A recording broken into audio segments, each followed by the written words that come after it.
Hello, good evening. দেখো, এটা একটা বেকিং পাউডারের ডাব্বা। আজকেই এটা শেষ হয়ে গেল পুরোটা। তো লাল ডাব্বাটা বেশ সুন্দর, তাই জন্য আমি এটা কিছু করব ভাবলাম। তো এই বাড়িতে রং হওয়ার পর একটু বেঁচেছিল সাদা রং, দেখলাম ওটা দিয়েই আমি করছি। এটা আঁকলাম, আঁকতে আঁকতে তো ভিডিও করতে পারছি না, জাস্ট এক্ষুনি আমি এটা ফিনিশ করলাম, আর একটুখানি বাকি এই কালার করা। এই মুখটার কাজটাই একটু ওই ঢাকনার যে গ্রিপটা থাকে, এবার ওই গ্রিপটার জন্য ওইখানটা ছিল, তো ওটাকে আমি একটু দড়ি পেলাম না হাতের কাছে কিছু, তো ওই উলকে পেঁচিয়ে উল দিয়ে ওটা পেঁচিয়ে দিয়েছি যাতে একটা ঘাটগুলো না দেখা যায় আর কি। তো এটা আঁকলাম, একে এরকম আমার টুকিটাকি নিজের হাতে করা জিনিস দিয়ে বাড়ি সাজাতে খুব ভালো লাগে। তো এটা আঁকলাম, তাই জন্য তোমাদের সাথে শেয়ার করছি। এইখানে একটা আমি ছিল আমার কাছে গোল ইয়েটা, তো সেটার মধ্যেও একটু প্ল্যান্ট দিয়ে সাজিয়ে রেখেছি। এইটাতে জল দিয়ে দিলাম, এরপরে কিছু প্ল্যান্ট রাখবো। এই প্ল্যান্টগুলো এখানে সাজাবো, তাহলে দেখবে কি সুন্দর লাগে দেখতে। আর নিজের হাতে করা জিনিস দিয়ে, কেনা ফ্লাওয়ার ভাস ইয়ে তো অনেকই পাওয়া যায়, কিন্তু নিজে হাতে কিছু কাজ করে সাজালে ভালো লাগে আমার। তোমাদেরও ভালো লাগবে দেখবে, কেউ যদি করো, টুকিটাকি জিনিস না ফেলে দিয়ে আমরা করতেই পারি। এ দেখো, এটা সাজিয়েছি। আর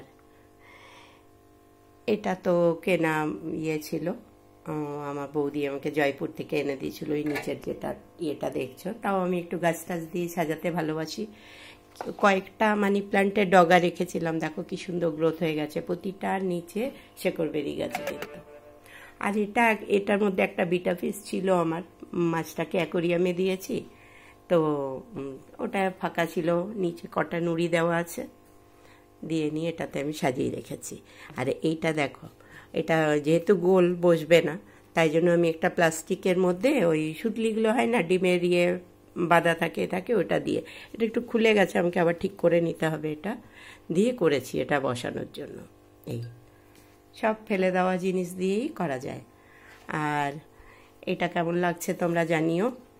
আর এটাও একটা কাগজের বাক্স, কিন্তু জাস্ট কাগজের একটা বাক্স, কোনো হোটেলে হয়তো ড্রাই স্ন্যাক্স দিয়েছিল এটাতে করে, তো আমি ওটার মধ্যে একটু জাস্ট গোল্ডেন কালার দিয়ে এমনি করে কোথাও সাজিয়ে রাখলে খুবই সুন্দর লাগে দেখতে। এইটা দেখো, এটাও একটা এমনি বক্স, কিন্তু আমি কখনো কখনো কোনো প্লান্টের ছোট টব এনে এর মধ্যে দিয়ে রাখি। ডাইরেক্ট প্লান্টটা রাখলে ওই বাগানের গাছ একটু বালি ঠালি লেগে থাকে, মাটি লেগে থাকে, তো বক্সটা একটু জাস্ট চৌকো চৌকো করে রং করে নিয়েছি, আর এটা রেখেছি, তাহলে মাঝে মাঝে পাল্টে পাল্টে বাড়িতে সাজানো যায়। তো এইসব টুকিটাকি করলে ভালোই লাগে, ঘরটা সাজানো লাগে, অনেক সুন্দর লাগে। আর কিছু না, এই বাড়িতে রাখা রং এইসব দিয়েই করেছি। দেখো, বাড়ির রং হয়েছিল, সেই পুরনো রঙের ডাব্বা থেকে রং নিয়ে করেছি। তোমাদের কেমন লাগলো নিশ্চয়ই জানিও। এমনি ছোট ছোট যা কিছু করতে পারি তোমাদের সাথে শেয়ার করব।